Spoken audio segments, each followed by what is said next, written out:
Mheshimiwa mkuu wa mkoa, Mheshimiwa mkuu wa wilaya, waheshimiwa wote meza kuu, viongozi wa dini, wananchi wa Kigoma Kaskazini, halmashauri ya Kigoma na wafiwa wote, poleni sana. Msiba huu ni mzito, msiba huu ni wetu sote. Mimi mbunge nimeupokea kwa masikitiko makubwa sana.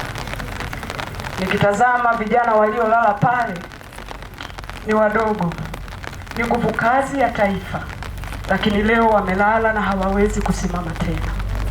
Natoa pole za dhati kwa wanafamilia. Mungu awape moyo wa subra na uvumilivu katika kipindi hiki kigumu ambacho sio rahisi.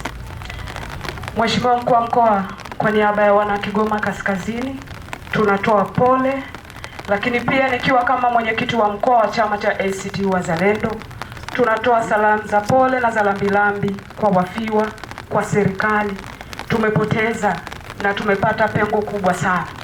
Wakati Kigoma Kaskazini tunalia hatuna watumishi wa kutosha, lakini leo wanaondoka watumishi.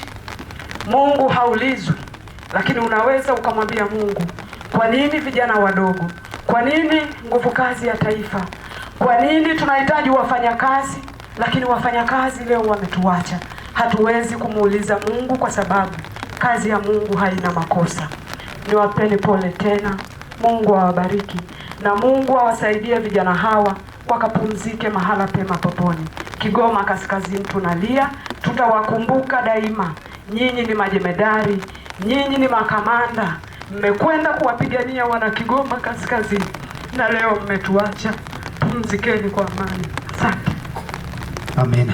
Mheshimiwa mkuu wa mkoa, hizo zilikuwa ni salamu kutoka kwa Mheshimiwa mbunge, na naomba tena kwa heshima kubwa nimkaribishe mwenyekiti wa halmashauri